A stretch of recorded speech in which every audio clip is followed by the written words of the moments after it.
Okay, so what is this thing? Does anyone know? Can you guys see it? It's a dark brown lobe. Yeah. Yeah. So the pig doesn't have a bilobed thyroid gland like other species. It just is like one blob, basically. So I think he tagged that, and it caught some people off guard because it doesn't look like a normal thyroid gland does. But the pigs only have one lobe of the thyroid. Will you show me? I'm sorry. Yeah. It's right there. Oh, okay. So you just say thyroid gland? Yeah. Do you redo these every day?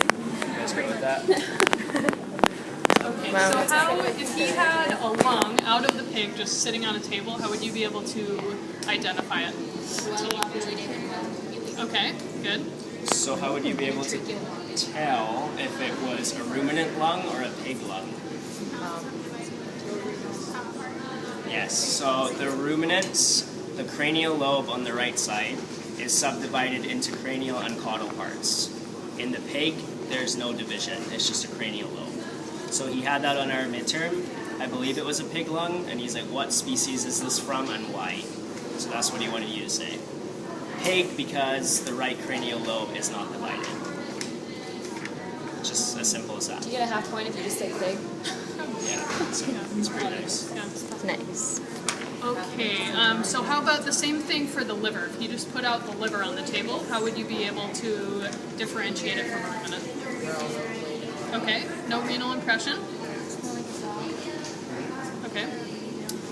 So the pig liver is the best lobated and lobulated. You guys remember that? So lobules is like your histology. You see all the little lobules, and the lobes are the big lobes of the actual liver itself. So if he tagged this, what would you guys say it is? Yeah, so this is your left lateral lobe. What's this one? Left medial lobe. So what's this structure right here? The gallbladder. So what is this lobe roughly around here? The quadrate lobe holds your gallbladder. Okay? So what is this? Right medial lobe. And this is your right lateral lobe. He tagged one of these for us on a pig liver. So don't just say right or left, you have to say right or left, lateral or medial. Okay? What if it was a ruminant liver, what would the situation be? So would you see so would you see lateral or medial lobes in the ruminant? No. Right, it would just be a right lobe or a left lobe. It's important to know stuff like that for him.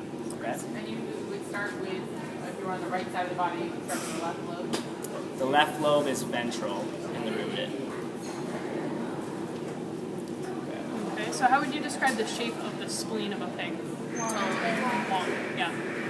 He didn't do this for us, but apparently in other classes before us, he put a bunch of spleens on the table as well and was like, which species is this from? So like, it might seem kind of dumb to learn it, but all those different shapes and stuff of the spleen in your notes, make sure you know it. But he started that with you guys today, right? Yes. So just, So it's like one slide. yeah. But just for all the like different organs with these shapes, just in general, you need to know it. Okay, so what unique structure are we going to see in the stomach of a pig? Yeah. Yeah, the diverticulum ventriculi. And where are we going to find that? Near the pylorus. Yeah. Where's pyloricus? Is by the Above pylorus. the fundus, right? So it's like up there. Is it by the cardiac sphincter? Is the It's torus just pylorus? like the top part of the stomach, like the pouch. So basically, he had a stomach like cut out of the actual pig as a station on our midterm, and he tagged the diverticulum ventriculi. So it's just like an extra sac-looking thing that comes off of the stomach of the pig. You sort of can. If it was It's out kind of of the up body, here. you'd be able to see it. If you look in the lecture notes, I mean, it kind of looks... See this part up here? It's not really easy to see because it's still in, but it would be this pouch thing up here. And he'll tie like a piece of string through it, so you'll know that he wants you to say what the pouch is. He's pretty obvious with stuff like that. So the only other structure that you would theoretically confuse it for is the torus pyloricus, which is what you saw in the ruminant as well. And that's more of like a firm muscular structure. And that's where your pyloric part of your stomach becomes the duodenum. So that was another structure that he tagged in our midterm. So it would be this part here. If he cut this part open, you guys all see that? Do you guys remember seeing it in your ruminants? No? Okay, so it's basically, on the inside, it's just like a little knob, basically. And it's like really firm feeling, it's like muscular. If you cut open your ruminant, well, Yeah. So the pig and the ruminants have a torus pyloricus. Okay? okay. So how would you describe the ascending colon of the pig? Spiral. Spiral. Conical. Okay, so where is the apex located? Down the bottom. Yeah, so it's left and ventral, I believe. And then again in the pig we have centripetal and centrifugal coils. And what's the difference between them? How can you differentiate them? Okay. Has sacculus and centrifuge. No, centripetal. Yeah, the centripetal is sacculated. So it's not super obvious in this specimen, but theoretically that would be how you could differentiate them. You could also just trace them. So again, wear gloves. So what causes sacculations? Taenia coli. How many Taenia coli do you need to get one sacculation? Need two. Okay, so you can't really see it on this, but if you see like a white band of, it looks like, what, like connective tissue kinda, that is the Taenia coli. So if he puts a pin in that, he wants Taenia coli. If he tags like, I don't know, you can't really tell in this specimen, but if he tags something like this, that's a sacculation. Does that make sense, the difference? So the Taenia coli is the band of muscle, and the sacculation is like the pouch that it forms. What's that? Taenia coli. That's smooth muscle, I think. Can you say hostia too? Yeah. Yeah. Yep. Hostia or sacculation. Whatever you can spell. Okay, repro. Sure. Okay. So what is unique about? I'm gonna run the male here. Let's see. What's going on for female here? Where are we gonna find the sigmoidal flexure on a pig in relation to the scrotum? Cranial to it, correct. So I think that may have been something he tagged. It's pretty obvious if you look at it. It's like an S shape. Yeah, I think he tagged it in our Okay, okay. So just take a look at that. It is what it is. All the differences between like whether the sigmoid flexure is cranial versus caudal to the testis and all that, he tests stuff like that. So again, know all your species differences. Okay? Okay, so another structure that I think was tagged and is unique to the pig is this structure right here. It's like a little pouch in the prepuce. What would you call that? The preputial diverticulum. Yeah. Yeah, so that is just right there, cranial to the penis.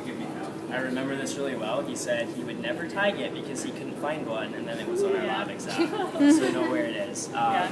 He just put, I think it was like a stick or something, and he shoved it up in there. I was like, what is this? So. Yeah. Okay, so just basic repro stuff. This is the testis. If he tagged this structure right here, what would you call that? Epididymis. Okay, and how about right here, specifically? The tail. Yeah, that's the tail, body, and the head. And then what do you call this right here? Yeah, that's the pampiniform plexus. And then if he tagged this whole structure right here, what would you call that? The spermatic cord. Yep. So how do you tell the difference between the head and the tail of the epididymis? Doesn't want to go past the point. Just sit there. So what structure does your tail lead into? Yeah. So just follow it, and whichever part leads into the ductus deferens is the tail. Where's the bubble? Remember, does that little You know, we were looking for accessory sections and we couldn't find it on here. I think with accessory sex management of pigs for us, we had like a remote structure, didn't you? I don't remember it's unattached to a pig. There is something over there that you have tagged that was He asked me to unduckless deference. He had it tagged in a goat or sheep. Oh yeah, the one over there. Ampuloductless deference. I mean, they have a thing here. Yeah. So what's the next one? That's the ones where like where I could be wrong, but I feel like ambulance pigs sat don't have an ampulla. It's like the Yeah, uterus. so. And then farther out, Yeah. it's the Okay, so what are the two weight-bearing digits of the pig? 3 and 4. 3 and 4, and then what would you call these two? Okay, and yeah, paradigits, exactly. What's two other paradigms? Paradigits are 2 and 5. Yeah. So the pig has the same weight-bearing digits as the ruminant, 3 and 4.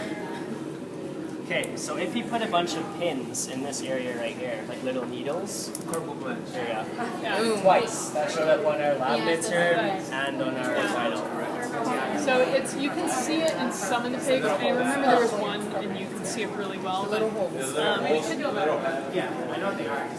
And he has to say why Why are they there? could be. No, it could, that's pretty sure, right? Like, Because something was like you yeah, it's possible. If he has pins in this general area, that's possible. I think it's like for secretion. I don't think there's anything. Oh, to mark territory.